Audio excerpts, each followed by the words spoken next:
ready? Sadgurunath Maharaj ki jai, Mahayogi Swami Radhikananda Saraswati ki jai. Friends, I'm very happy to tell you all that we've got a great person with us today, Dr.Milind Dhond, who's a cardiologist as well as a master of Jiu-Jitsu, and he's been practicing concept of spiritualism with me for last 20 years in USA. He will definitely have his own views and understanding because he's got two more dimensions to add, the medical dimension as well as the Jiu-Jitsu dimension. But I would like to create an objective in my own ways which has helped me to move on.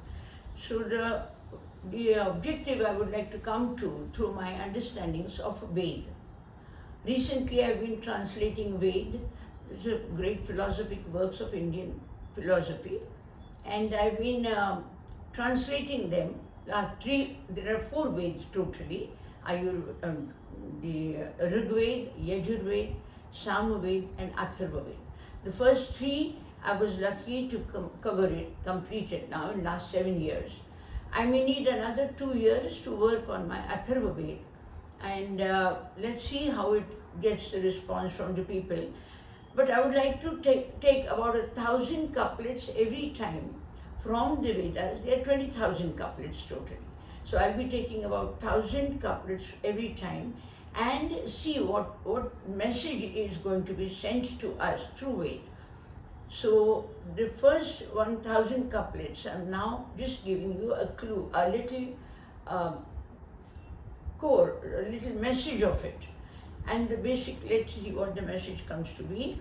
First 1,000 couplets covers 28 gods out of 33 gods in Rig Veda. It's a huge number, true. But today this very number has been converted into university, school and college subjects. So they are not outdated, they are just presented in a new way. So in the first 1,000 couplets I have realized that each god who's been given, the gods have created, let us say whoever the supreme god is, you look upon the God, faith you have, so there is nothing different. But this particular earth is created for mortal to have a home. And we all are enjoying the benefits of the earth. Right from the stability of the earth in such a rotation that we can dwell upon it. From the sun, which is there in the sky, we have the light, we have the air, we have the rains, we have waters.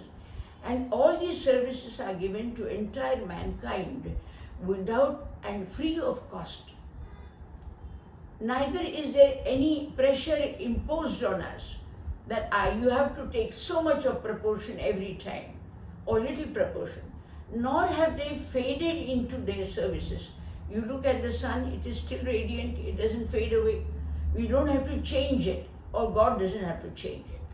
So we are working towards understanding what God has contributed to the world. He's given about 33 gods, and with each one of them, they have all promised the Supreme, so said in Rig Veda. They have all promised the Supreme that they will be creating the heaven on earth for mortal. Now this is our world. We are all living here. And someone unseen in the form of gods, immortal forces, are all the time helping every mortal on earth. The water is given to a tiger, the sunlight is given to the sun, the lion. Nobody is deprived of it. None of us, whether we are good or we are bad, all of us are yet achieving or receiving all the benefits of the mortal world. So the minimum we can take the message from there is, what can we contribute to the world? Each one of us, we've got some talent. Someone is a good rider, somebody is a good swimmer, somebody is a good architect, all of them have some qualities. This is why the knowledge has been divided into hundreds and thousands of fields, so that somebody or the other is inspired by any one field and passes on the message to improve the mortal world. In Yajurveda, the second Ved, they have told us, be prosperous in life and continue giving your best to the world. So I'm going to stop here and ask Dr. Milind what is the field he would like to contribute to. One more sentence I'll speak about is I was myself keen on wanting to know what is the best way I could serve the world. So at random, I opened a book, which was a book of almost 700 pages. And I said, the first word that emerges on the book, on the page I opened, will be a job given to me. Yes, it's a very rare practice, very few do it, but trust me, the universe answers it. When I opened it, I came to the word speech, the lecture. That is what I've been doing for last almost 35 years. And this is how we interact with the ultimate. And let's see how Dr. Milind interacts. So I'll hand over the talk to him now. I'll say Sadhgurunath Maharaj ki Jai, Swami Radhikananda Maharaj ki Jai. So I'm honoured that the Swamiji has asked me to speak. So I'll just tell you a bit about my own experience with work and how I view the progress of spirituality in your life. So a great guru said to me about 20 years ago, life is about attunement. Spirituality is about attunement. And at that point in my life, I was just like, I wrote that down in my little notebook and had no idea what that meant. So for me, part of your life is contributing your work, which you have to work, whatever your field is. My field is medicine, and that comes with material rewards, emotional rewards, and it's a very satisfying field. So the question becomes, how do you imbue that with spirituality? And for me, you have to, there was a phase in my life where my work was separate to my spirituality. I would do my meditation, I'd read Bhagavad Gita or Shiva Sutra, and then my job was a separate entity to that. I would just go and do my job and earn my money and see the patients and make sure they got good care. And similarly, I had the martial arts practice, and I would do martial arts, I would teach people jiu-jitsu, and ran a small school there where I taught my kids and various other people's kids and adults that would come there. And that was also separate from my spiritual practice. And then at some point, this idea of attunement comes in where you have to change yourself. You have to follow the yam and niyam, the first two elements in yoga. And you have to make your ego small, and you have to start viewing your work as your spiritual practice. The two are not separate. And when you start viewing your work, your jiu-jitsu practice, or whatever other things you do as part of your spiritual practice, you will get a natural attunement where the work itself will give you a meditative state where your mind is very still and you are performing the work in a state of bliss. And the bliss is the gift that you are giving the patients or the people you work with or the people that you teach. And that comes if you follow the yam and niyam and keep your ego small and work with great humility. And the path is one of, we're on this Siddha Yoga path, and the path has these pitfalls, which means once you start becoming attuned, you might start developing ego, where you're just like, I'm attuned to the divine. And the more you build your ego, the less your progress in the path. So it's a paradox of you can't have your cake and eat it, which means if you want to pump yourself up to be something great, your spirituality will decline. If you humble yourself and view yourself as an instrument through which the divinity is manifesting, your spiritual life will take off in amazing leaps and bounds. Very nice, very nice. The basic thing what Dr. Milind tells us is to work on your ego. And the more humble you are, the better the performance is going to be. So it's a practice which almost all saints, even in India, all Rishi Munis, they try to work on it.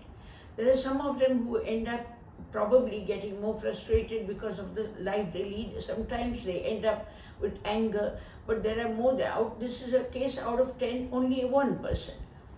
But the rest of them who would really work on their ego and then selflessness and work in the interest of mankind, it helps you to pass on. He very rightly said, you pass on the bliss which you are experiencing to the patient who needs it. Yes, you are communicating your happiness, your happy state of mind, your perfect state of mind, because you are humble and the universe has used you for its knowledge, its accomplishment, its deeds through you. And since you've gained that satisfaction, knowingly or unknowingly, you are passing that on. That's a very good point he talked about. We've also practiced with Dr. Milind, we have also practiced Kundalini Yoga. It was to do with meditation and various chakras. He has also studied Vijnan Bhairav with us. We have studied that together. And in Vijnan Bhairav, he has developed his own style of talking about meditation. So why don't we let him tell about it to us? So let's see what he has to say about meditation. So I was lucky enough, so I live in America and Swamiji has been coming out there every year for the last 20 years. And she would travel around and we would have maybe a weekend, like 2 days or 3 days, and it would be like the most precious time that you could ever have. And I would organize a talk and people would come and be blessed by her presence. And then about 10 years ago, she said, I'm coming to your house for 10 days. And I was just like, what? We're going to study a text called Vinyan Bhairava. And that was basically a text that describes, it's in the Kashmiri Shaivism set of texts that describes 112 techniques for achieving samadhi. And there's a vast range of these techniques, anything from breath control, mudras, pranayam, visualization, even using everyday aspects of your life, such as if you were to get angry, there's a way of popping that.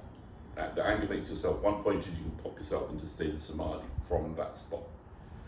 So we study these texts. The text itself is written in very esoterically, so if you were to read it, it reads like the yogi contemplates the sky and achieves conscious union with it. So that's not helpful unless you are working with somebody that knows how to make that into a practical technique. So basically, we spent the 10 days studying these techniques, and then wrote a book called Journey to Zero, which is a book on different techniques of Kundalini Yoga. So for me, when I teach meditation, everyone's attuned differently. So some people will have a very intense experience of the Kundalini when they are doing, say, breath control techniques, and other people will have very intense experiences with visualization, or with certain types of mudras, or with taking their breath between certain different chakras. So because everyone's attuned differently, you would go through these techniques and find the ones that work for you, and you would practice those specific techniques. And the idea in the technique is, when you first start having feeling the Shakti and being attuned to it, you first get it, so for me, I get it as a vibration. So when I would get the vibration, it would suddenly, my mind would come back in saying, oh my God, that's the Shakti. and then my meditation would collapse. So over a period of time, I would attune myself so that when the Shakti came, I would be able to absorb it. And then the Shakti would come when I wasn't meditating, and the Shakti would come in my regular life. So the real test of meditation is not whether you get the Shakti or you see auras or lights. It's the essence of the meditation is how much silence you have. And within that silence, the silence is the point where the infinite and the finite meet. Because silence has no beginning and silence has no end. Wow. And that's the only place in this world of name and form that you will be able to experience infinity. Very beautifully said. You need to enter into a state called silence. There's a yogic word for that which is called unmani avastha. It is where all the thoughts come to an end, and before the new thought is born again, there is a total silence. Probably these are the elements where you can end up with getting intuition or have an interaction or have a visuals of gods or unseen subjects. Because at that moment of unmani avastha, where you are into silence, you are also with no action at all, neither mental, nor physical, nor intellectual. And this is the point where he can interact, or any one of us can interact with the unseen. You call Supreme God, or you can call him an intuitor, or you can call him your Sadguru. So let's see in which other ways has intuitive power helped Dr. Milind. So we'll ask him to talk about that. Yeah, so Swamiji lives in a slightly different world to myself, and I'm sure I live closer to the world that many of these viewers live in, which means just interacting day to day with your job and problems you may have. And even to this day, despite the fact that you can tap intuitive solutions to whatever your problem is, I find that I'm still sometimes find myself fussing, trying to, problem one, I'm going to figure this out like this, problem two. So which is fine, but if you tune yourself spiritually, you will come across situations where suddenly the whole problem goes away. And in a way, I'll give you a good example. So I'm a cardiologist, I work with some high-powered, intense people, and some of them can be quite unpleasant. And everyone who's worked in offices and stuff knows exactly what I'm talking about. So there was one time I had to go to a meeting where one of the cardiologists was very unpleasant to everyone, and I'm the head of cardiology, and they were just like, you need to take care of that problem if he's unpleasant in the meeting. And I was thinking, Okay. So I was going to buy a cup of coffee, and there was a beggar sitting outside. And this is in America. He was like a 20-year-old man, and he's just like, give me some money. And I was just like, and I walked past him, and I was standing in the coffee shop and worried about what I was going to do. And so I initiated my own Shakti.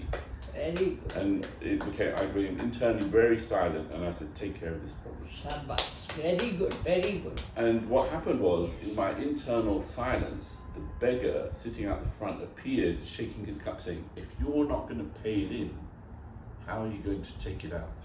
Wow. So I got my coffee, I gave him $20. So I went to the meeting, and I sat down, and my mind was totally still. And one of the people in the staff came to me and said, oh, that cardiologist that was due to the meeting, he just called saying his car broke down completely on the freeway. And he said, and she said, but he says he'll be here. And I was just like, no, he won't be here. And it just took, and within 24 hours, that whole problem had gone away completely. I didn't do anything. Very good. And so that's a worldly problem. Those sort of things are something we face all the time. And so, that's one example of, rather than you trying to figure it out, is just to drop the problem in the intuition. Yes. This is where we all need to tap our energy. Tremendous compassion at heart. You must have compassion, you must have love for mortal and mankind, and you must have a sympathy These are the beautiful forces. They are the best forces in the world for you to give your best to the others. Because you see, even gods they are very compassionate. He gave, I would put it in a spiritual way, that he was given a chance to express his kindness to somebody because he needed to rectify a situation in the medical field. So he was given a chance to offer something to the beggar. And the kindness, it's not that you have so you give. No, you feel sad for the person and then you give. Your sadness for the others, your empathy for the others, your kindness for the others, compassion for the others is actually the giving them the healing power that heals the situations. That is the way a person, spiritualism is not only seeing the gods, but becoming one like them. Of course, it is very illogical, we feel, because a mortal cannot be like immortal. But mortal can be used for immortal deeds. All these gods that we talked about in Rigveda, the first 20 gods, they've all promised to the Supreme that they are going to give the best, their best to the world. So this sympathy, or whatever Dr. Milind shared there at that moment and handed over, it was not a very difficult task for him. He could give it easily. Sometimes in India, people tell us, whenever the beggars come to us, why do you want to encourage this, otherwise they will not. Don't worry about what the world is going to be like. Let's see what opportunity are you getting to express your kindness and compassion. Sometimes people call me and tell me their in-laws or their old people in the homes are on the bed to almost to leave. Then they want to know how many days more it's going to take. I tell them, don't put it that way. Just say, put your kind hand on their back and make them feel we are here, don't worry. And if at all you want to ask in a prayer, ask for God to be by them. Don't ask God to relieve them soon, because each one should see God before he parts away from the world. So, what do you say, Dr. Milind, about that? No, I think, like I said, there's there are many ways of going through the life, looking at your own spirituality and your own progress. The thing about this path is it's been trodden before, so there's people ahead of you who already know the pitfalls of it and what you need to do, but only you can tread it yourself. And it requires a critical look at yourself. I would say, honestly, it's just laid out in the 8 principles of yoga. If you just did, Yes. if you, like, the first principle of the first thing of yoga is ahimsa, and ahimsa means non-violence. And when I teach yoga to people, I say, I teach an undergrad class meditation. I say to them, who practices non-violence? And everyone puts their hands up. And they said, well, in the context of yoga, non-violence means never thinking about anything bad about somebody, never acting on anything bad about somebody, never having bad thoughts about anybody. And I'm like, who puts their hands up now? And nobody puts their hands up. And I said, that's the first principle of yoga. So when you look at these principles, you have to look at yourself. So that's the difficulty. The change is only brought about by your own action. Yes. And so he is here practicing what he is trying to preach. The ahimsa part element is not very easy. Not to think badly, not to speak badly, not to act badly. It takes a lot of courage to do that. It's easier to take help of temper and anger. It's easier. But this is exactly what I'm happy about with Dr. Milind. He has touched the source, the original source of compassion, kindness, affection, his understanding that if he relates it with this, his activities in the world get related automatically. You give kindness to receive the kindness of God. You give love to receive the love of God. So pass on whatever you want from God. Materialistically, all of you can have your own desires. God doesn't prevent you from having desires, but also ask for these superior qualities of the world. So we'll come to a halt today. I'm sure we'll have many more videos coming up, talking to people around. And I'm very happy Milind could come. We stayed here for 3 days and we went out to various places. And I'm going to leave those experiences for him to have a separate session if he wants on a YouTube when he goes back to USA. I don't want to forget to tell you that he's been sponsoring my trips for the last 20 years. So I'm very, very, very grateful to this young man, and I wish him all the best to move on. Thank you.